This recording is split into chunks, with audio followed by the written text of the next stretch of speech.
point that the distinction that I am making isn't perhaps all that clear, whatever, to everyone present, the distinction between the individual and the institution of the state. And I was going to talk about that as another way in which the whole problem of Old Testament ethics might be solved. That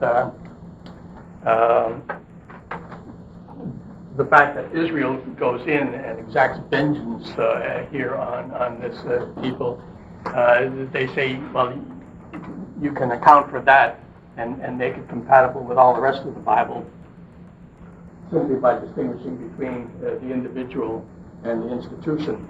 And what would be wrong for an individual Israelite was okay for the institution. And for example, now you turn to Romans, where the institution of the state is spoken about.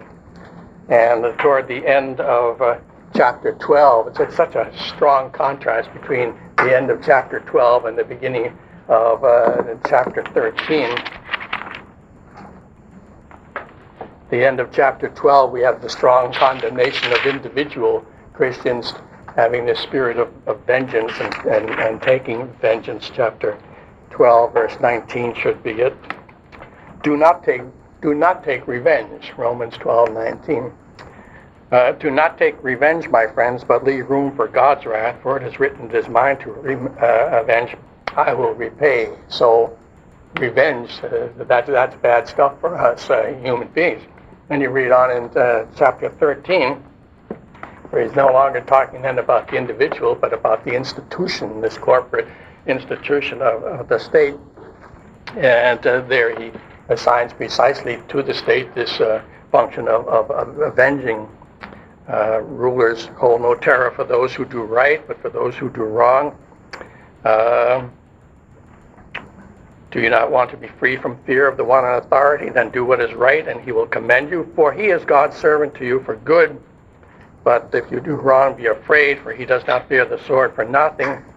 He is God's servant and agent of wrath to bring punishment on the wrongdoer. Do some versions have the very language of vengeance? Anyone have at that point? But here, what an individual shouldn't be doing to give expression to the wrath of God in avenging yourself against someone. Here it is the function of the state as the representative of God to give expression to his wrath and to avenge his offended wrath against someone. So that is supposed to then be the justification for the fact that Israel does something that as a nation that the individual Israelites would not do. But now, where that makes sense here in the case of the state in Romans, that doesn't do away with all the problems we're talking about over here, because as we've emphasized several times already, what Israel was doing over here was something that the state should not be doing, namely to take the part of the aggressor and against the one who is the possessor of the land for hundreds of years and so on. These are two different things still. Even when you're talking about an institution in each case, they are two very different institutions and governed by completely different approaches. What was right for this one would not have been right for the normal state, that is to be the aggressor. Well, now, that matter of individual and institution also has relevance for what we were just talking about in terms of whether the state as an institution should be providing a rationale and interpretation for what it is doing or for what it is. And I was saying, no, that's not the function of the state, precisely because Van Til is right in any interpretation, then it's going to either be pro-God or isn't, and the common grace institution must not be doing that. Therefore, the state as an institution should simply say this is what's going to be, this is what is going to be regarded as an offense, a crime, violation of rights, and this will be the punishment for it. Now, however, here you are, you're a legislator, and you're debating in Congress what laws should be passed and what punishments should be attached to them. And you, of course, are not speaking as a representative of the state. You are there as an individual. And you can express, and not only can, but should, express your reason why you favor this particular action. And if you're a Christian, and you're arguing about what the laws of abortion should or should not be legislated by the state, you should be expressing your full Christian convictions on that subject, that this is taking of a human life, and that therefore the abortion law should be such and such. Now, you're arguing in that way might turn off more than it wins, huh? But nevertheless, you are going to be bound by your conscience to express your own Christian convictions, but you're only speaking for yourself at that point. You are not speaking in the name of the state. Now, at last, everyone has his say, puts in his 2 cents worth, and a vote is taken, and the law is passed. And now, here is my point. At that point, where it is the state speaking, then you don't go into any of these explanations, pro and con, that were part of the debate leading up. And so at any other point. So there's no denial of our individual roles in what we should be doing as individual people, because we are not the state itself. Does that clear up anything for anyone? Or okay. And another way in which well,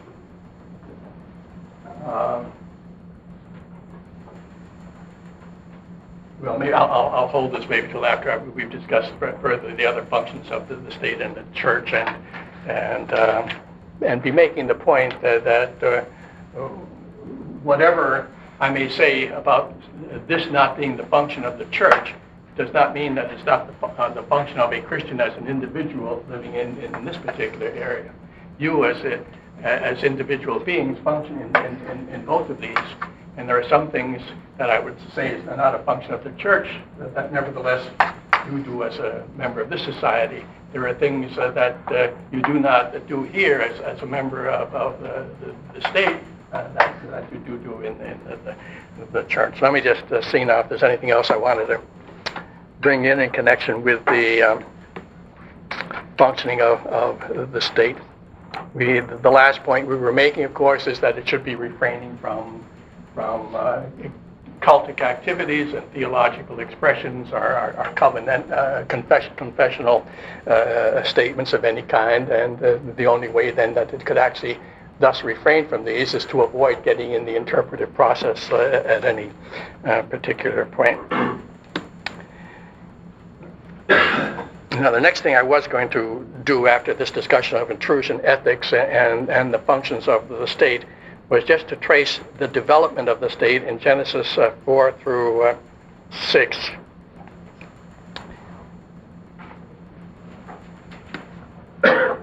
And maybe that's what we are going to do. I was thinking we would get to the whole discussion then of that other major institution of the church today, but I guess it won't quite work out that way. So let's turn back now to our Kingdom Prologues and pages 111 and following.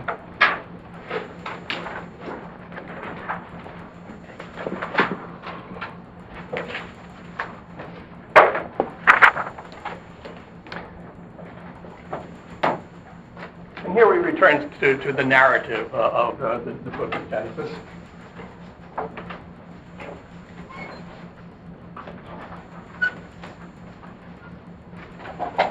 With that structure, as we'll all recall, how it's divided in the book into 10 parts, and the first section from chapter 2:4 to chapter 4 is dealing with this subject that we were just talking about, the city of man.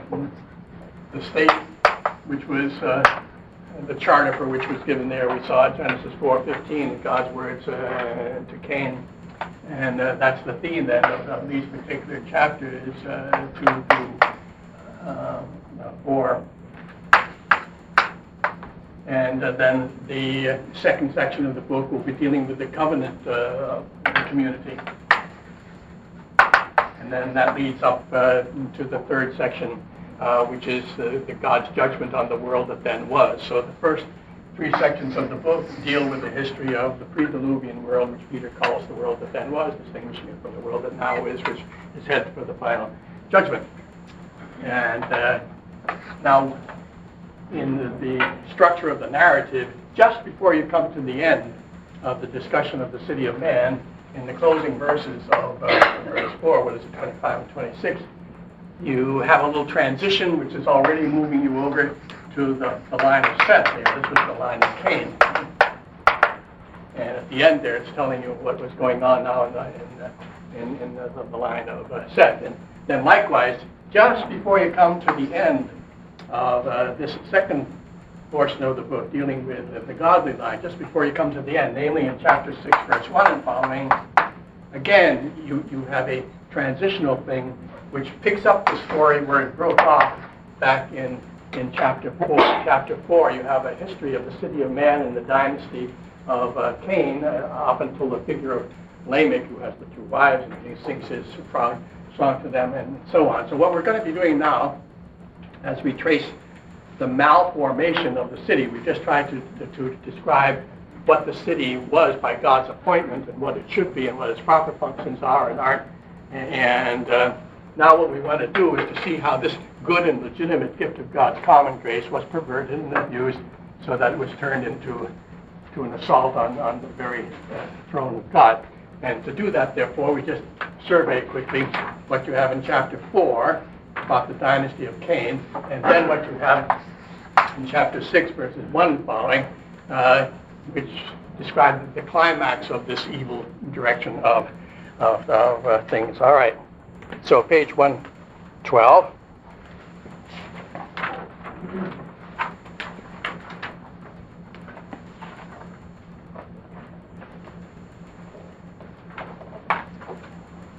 Apostate men misuse the state to reassert the rebellion against the Creator, which was the essence of man's original covenant breaking. They do this by their cultic dedication of the state to false gods and by their exploitation of the state for their own aggrandizement. They don't recognize the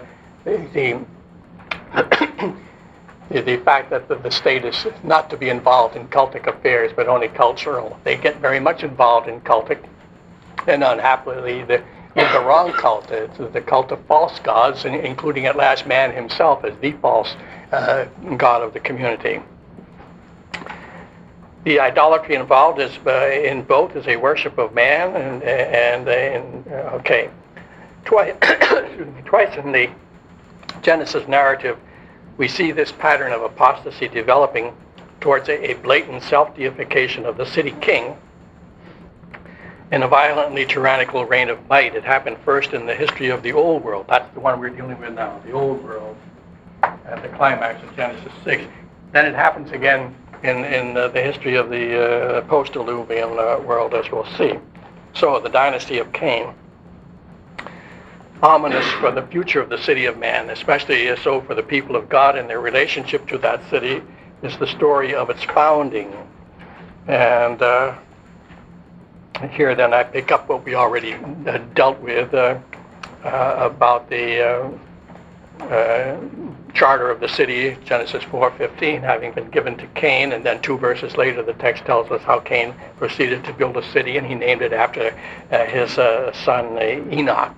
But the story of the city of man already is taking on ominous overtones as soon as we look at the character of the one who founds it. Cain, the murderer of Abel. He's the one who produces the first martyr. And that's going to be the history of the city of man, up and down, not always so blatantly persecuting the saints of God, but with that evil thing festering within them until the history of the city of man runs its course down to the coming of that man of lawlessness, that antichrist who does definitely persecute the saints, trying to persecute them out of existence, the hordes of Gog and Magog gathered together to use that symbolism of Ezekiel 38, 39, and Revelation 20.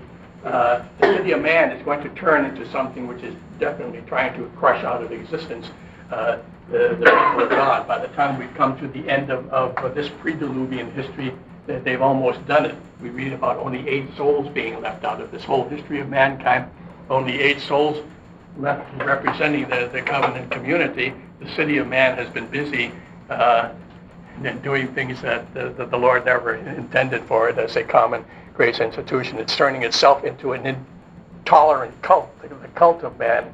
And if you will not fall down and worship the image which I have set up, then you will be put to death. This is the kind of mischief that is going on within the city of man. Cain's murder of Abel was not the upshot of a merely social or civil disagreement. It was in the cult, at the altar of worship, that enmity had broken out. Cain's hatred flared when the Lord exposed the hypocrisy of his act of worship, and it's that spirit that will inform the whole administration of the city. Now, right away, the theme of the name appears, doesn't it? As Cain engages in this process, he names it virtually after himself by naming it after his descendant, who will carry on his name. And so the whole thing, which was a common grace gift of God, gets dedicated to the glory of man and the spirit of autonomy and pride over against God. And the 4th chapter is a good one for understanding the commonness of common grace, as we already said, because here is a chapter dealing with unbelievers. And all kinds of common grace gifts are being showered upon them, so that the skills of industry and commerce and the arts are all flourishing in their midst. But in terms of the political operation of things, the story and the lust for a name comes to expression in the figure of that dynastic descendant of Cain, whose name was Lamech. So here we're at the climax of chapter 4, and in this figure of Lamech, we have one in 3 particular areas of sin and offense are connected. He offends against the other common grace institution of the family. Now, we've been arguing the state was set up to be protective of the family, not to undercut it. Now, he is involved in undercutting the institution of the family, which is supposed to be a monogamous affair, because he is practicing bigamy. And he has these 2 wives to whom he is singing his proud song. So he is corrupting the institution of the family. And then the state has been set up. What did Cain want? Cain wanted something that would ward off complete anarchy, and God says he will provide it. He gives his solemn assurance to Cain that he will provide for a 7-fold imperium of justice, a deterrent against sin and all of this. And it was supposed to be an administration of justice, an eye for an eye and a tooth for a tooth. And that was the judicial order of the state that God had intended here. And what is Lamech now doing? Lamech is boasting of the fact that in his administration of his kingship here in the city of man, personal vengeance for the slightest offense has characterized it, so that he meets the slightest offense with the death penalty. It's not whoever sheds man's blood, by man shall his blood be shed, but whoever offends me in the slightest way, I will shed his blood. So there is an abuse not only of the family but of the state, as a result of which there's all kinds of violence in the world. That's his 2nd offense. And then his 3rd and worst offense is in his relationship to the God who had appointed this whole thing, and his lack of gratitude for this. Cain was so glad to get the assurance that there would be the city of man as a sort of a protection. So the Lamech is way beyond that, and he despises the gift and the giver, and indicates that he feels himself as one competent enough for vengeance, so that he doesn't need whatever vengeance God had, that God might have promised to Cain. If Cain would be avenged 7-fold, Lamech 70 and 7. So he takes to himself the ultimate name here, in effect, he claims to be super deity. This is Antichrist. This is the Antichrist. Here's the history of the world that then was. The world that Jesus points to when he says that it was in the days of Noah, so it will be in the days of the Son of Man. So here is our eschatological pattern for history. What happens here is the essential outline for the rest of biblical eschatology, with a history that will involve the two lines, the seed of the woman and the seed of the serpent, though not simply in a simple way identified with either one, but here are these two lines of enmity at work in the world, one of them occupying the political dominance, the seed of the serpent. The enmity is there, the rival claims are being made. To whom does the world belong? Each side is claiming it for itself, Lamech claiming it for himself. The saints over here, as the last verses in chapter 4 indicate, calling on the name of the Lord, identifying the Lord as their Father, identifying themselves as his children, and therefore calling upon him to give this world, which is his, to them as their inheritance. The two groups, both claiming the world, nothing less. That's what's going on here. And the one persecuting the other out of existence down to just eight souls. That's the history. That's the eschatological pattern of that world. Persecution, apostasy, the rival communities, and then trial by ordeal. Who's going to settle this problem? Whose claims are right? God will settle it with a water ordeal, and that's the story then of the covenant of the flood. And as it was in those days, so it will be in the days of the Son of Man. And the whole history then, from the flood to the consummation, is just a repetition of this. And when you see that point where the city of man has come to the Antichrist stage, then lift up your eyes, your redemption is drawing nigh, because quickly the Lord will come and destroy the Antichrist with the breath of his mouth. But that's the big significance of these few chapters then in your total thinking and your total expectations of what God is up to in the world and what history should essentially be like from this point on. Well, you come then to the 6th chapter, and you have the story where it left off with Lamech. So you come to Lamech, and then transitionally say, wait a minute, before we come to the final judgment, was that all that's going on in the world? No, something else was going on in the world. Along with the Cainites, there were the Sethites, there was godly people, there was a remnant. God hadn't failed.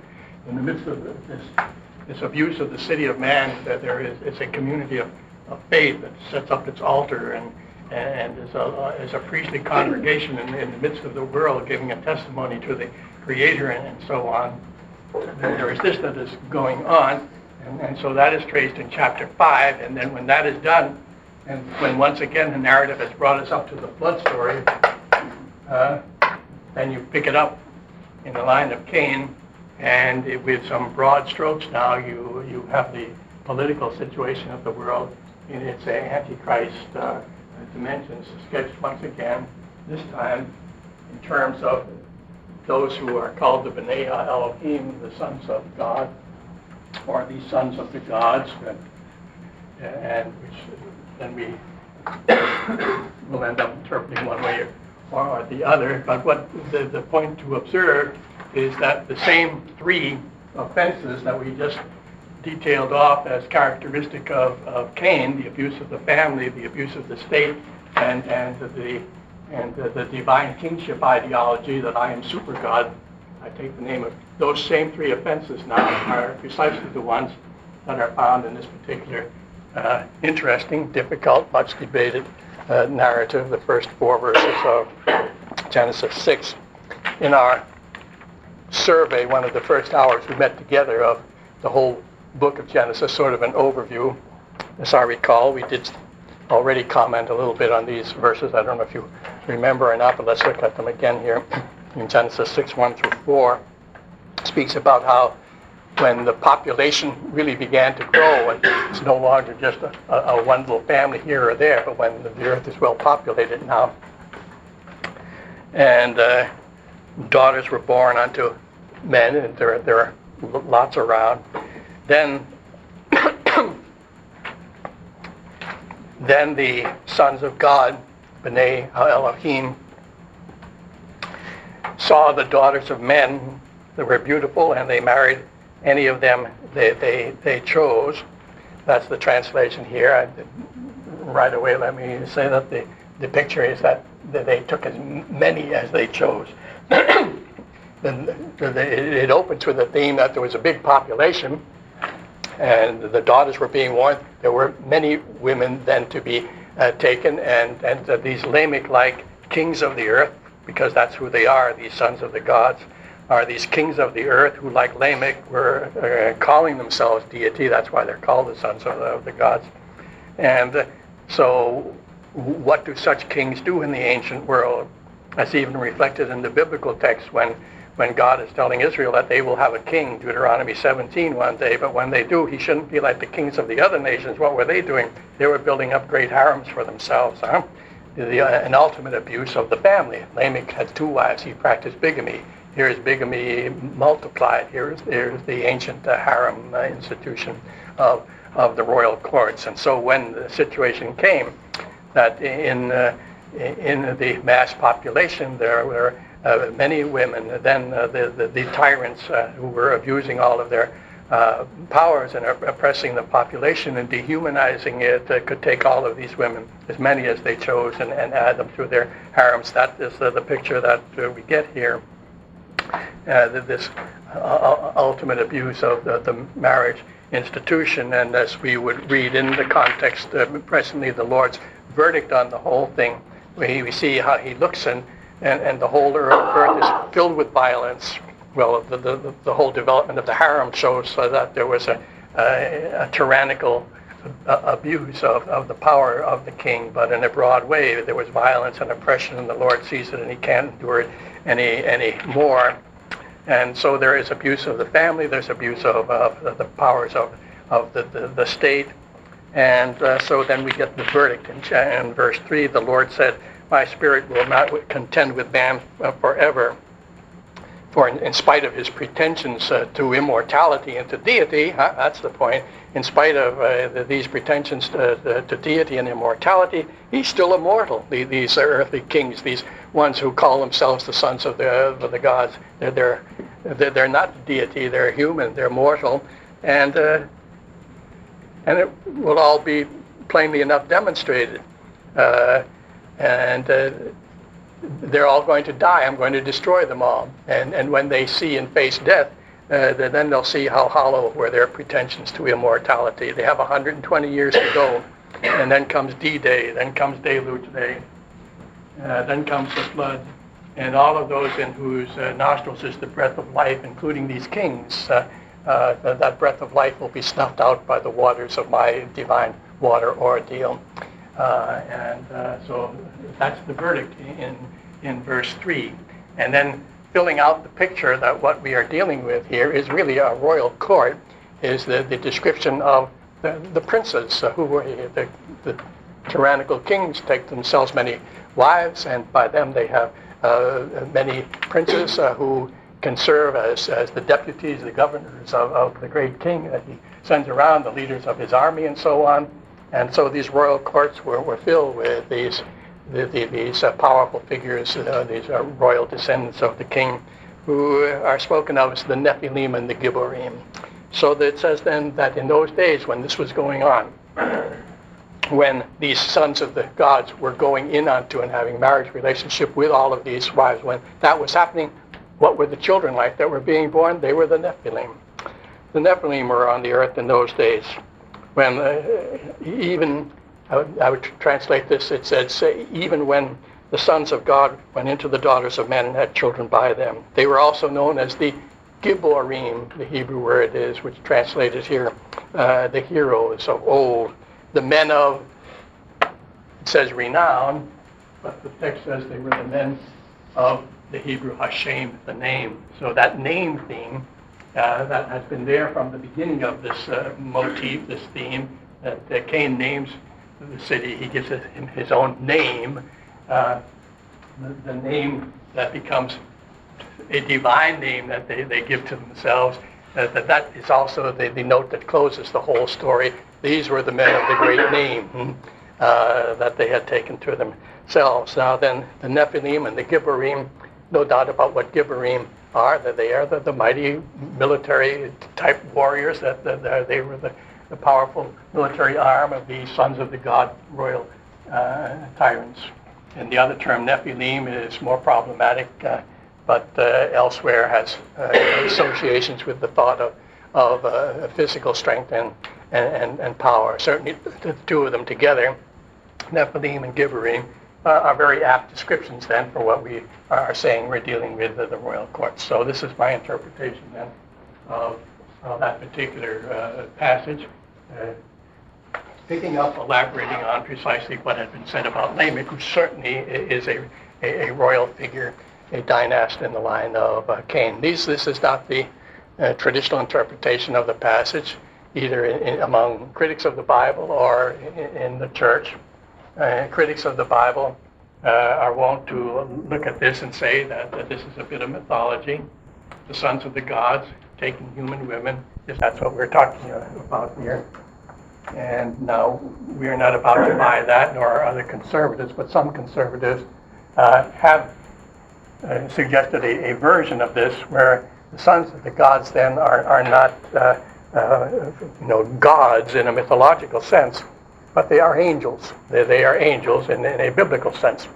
And the meaning of this passage then is associated with a couple of verses, one in Peter and one in Jude, that have been interpreted as referring to this particular occasion, referring to angels who left their first estate and did thus and so.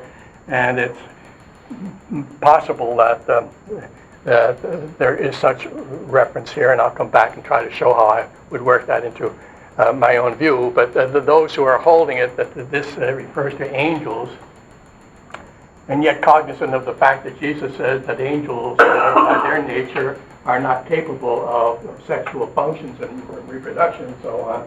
And so they would solve that one then by saying then that we have cases here of demon possession, of the angels taking possession of human men and by means of them thus producing children. So, for example, I think Delitzsch in the Kyle and Delitzsch series, Kyle did the commentary on the Pentateuch, but Delitzsch also did his own commentary on Genesis, a 2-volume commentary.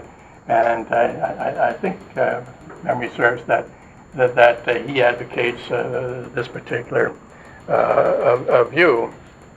And problem with any form of that view is that when God pronounces his verdict, he doesn't make any mention of the angels being involved. Had they been involved, they would have been the ones with the prime responsibility, clearly.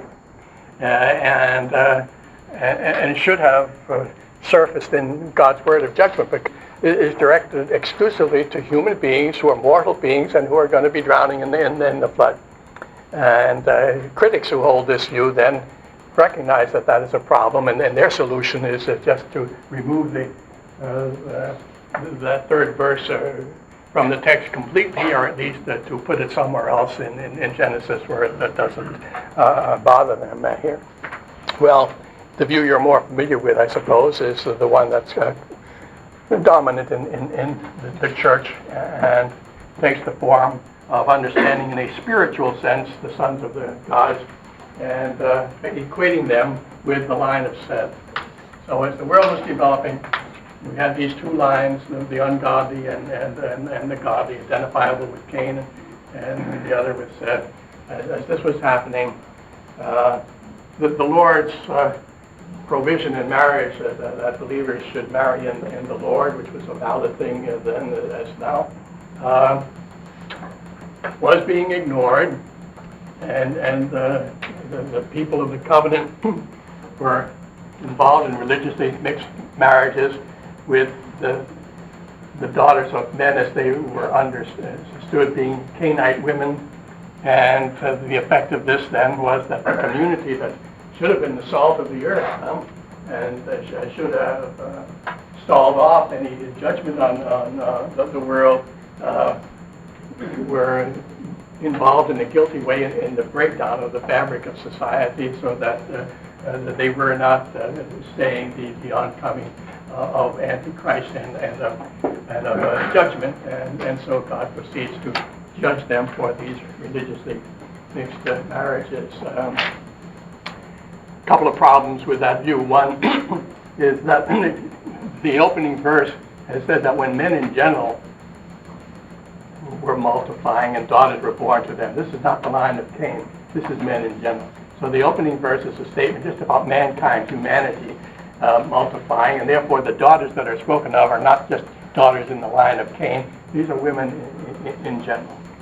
So that detail in the view is not acceptable. But you could still then hold that the offense was that the sons of God, the spiritually covenantal people, were, when they engaged in selection of a marriage mate, were selecting not by reason of that they were looking for a believing woman, and that had to do with their choice.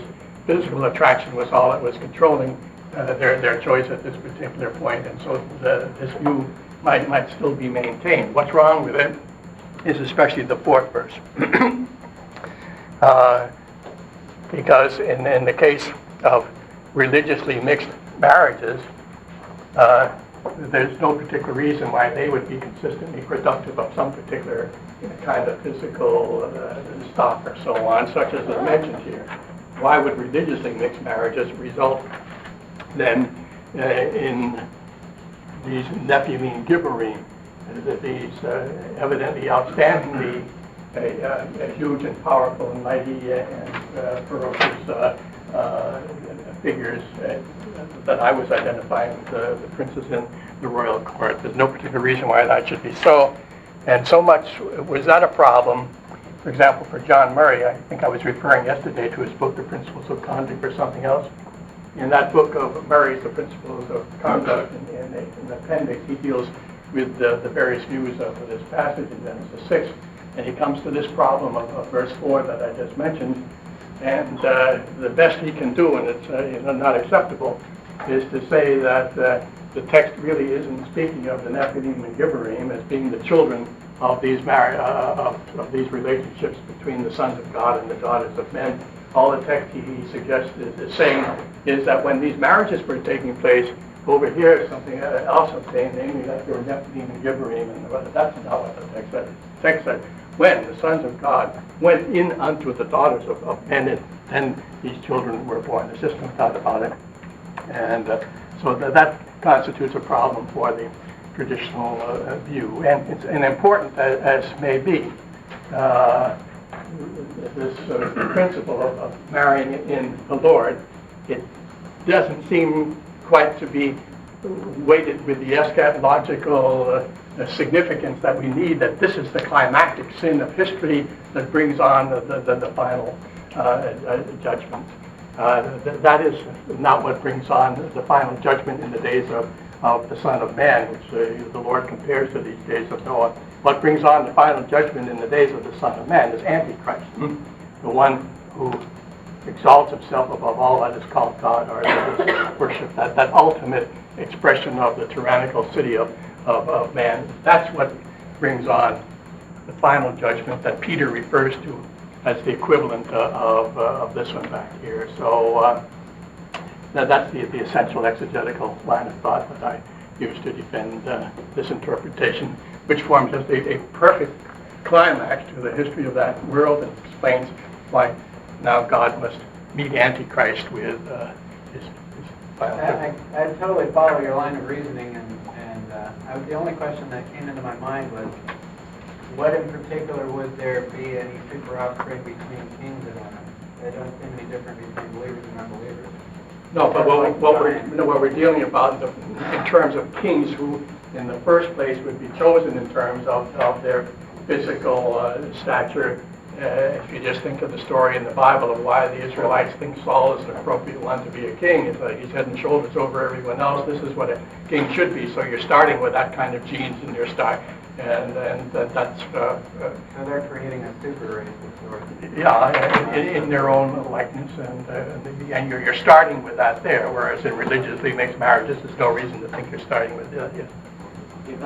With your interpretation, how do you defend against the charge that King Solomon has bringing in lots of wives, and why doesn't God, I'm not trying to defend King Solomon. Deuteronomy 17 condemns him. Yeah.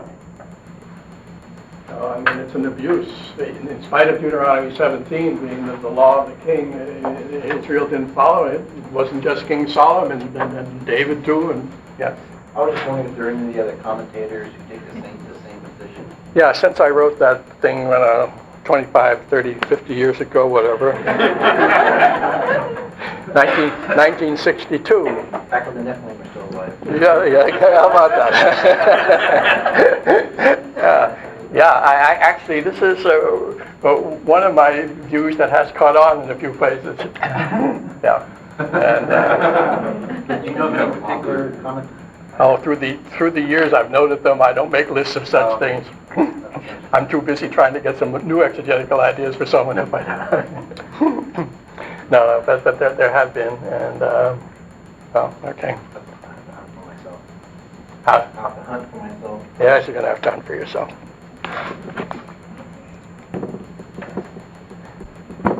All right, so that brings us then up through the apostate development of things in that line. And now if we had some time, the next thing we would want to do then was back up and fill in this business that we jumped over here, which is the covenant community in the line of Seth. And I think it's an important thing. In fact, we recognize that this is the shape of post-diluvian history. Really, what you find being described here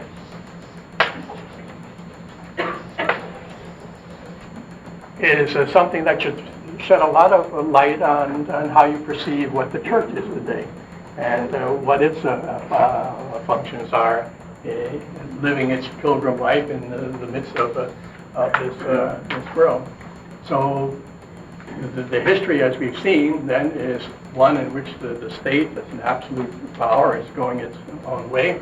It's persecuting this community, so that is true. And yet, the reduction of this community to just 8 souls seems to suggest then that the pressure of persecution in one thing or another involved an apostasy. They weren't all being killed off, they were drifting off as well. And that too becomes a big motif in the New Testament, along with the Antichrist thing that's happening. There's also the apostasy that's happening in the church. In the book of Revelation, this takes the form of separate symbols. There's the Antichrist, there's the beast power, the beast that comes up from the sea with the 7 heads and the 10 horns and so forth, and that's the political power. That's the city of man thing. But along with that, then there's also the figure of the Babylon harlot, the thing that breaks away from the true Jerusalem, the true bride figure, the opposite of her. That's the Babylon harlot. And when Antichrist comes upon the scene here, at the end of the book, he opposes the church, but he also blots out of existence the Babylon harlot, which shows then that Babylon the harlot should not be understood just as a symbol for general cultural developments in the world, but Babylon the harlot is this apostasy thing, and so all of that is sort of anticipated back here, but more positively, the functions of this covenant community. Then when we meet again, we'll want to dig into the functions which involve the thought that distinctive of them is the altar in the midst. Sons of the gods were making a name for themselves. this other community was putting up an altar in the name of the Lord, and at that altar, calling on His name, they have a cultic identity there at the altar. Yes, they are involved in the whole common grace activity as individual families, but distinctive of them is this other thing that they are doing beyond the city of man, for which they don't have any utopian expectations. Beyond the city of man, you see that there is the city of God, which is and they're involved in bearing testimony to that. And so they have a priestly identity. They also have a prophetic identity as they bear witness in the midst of the world to their Creator and to the coming judgment on this apostate world. Well, let's see. You probably want to go and you don't want to eat lunch today. You want to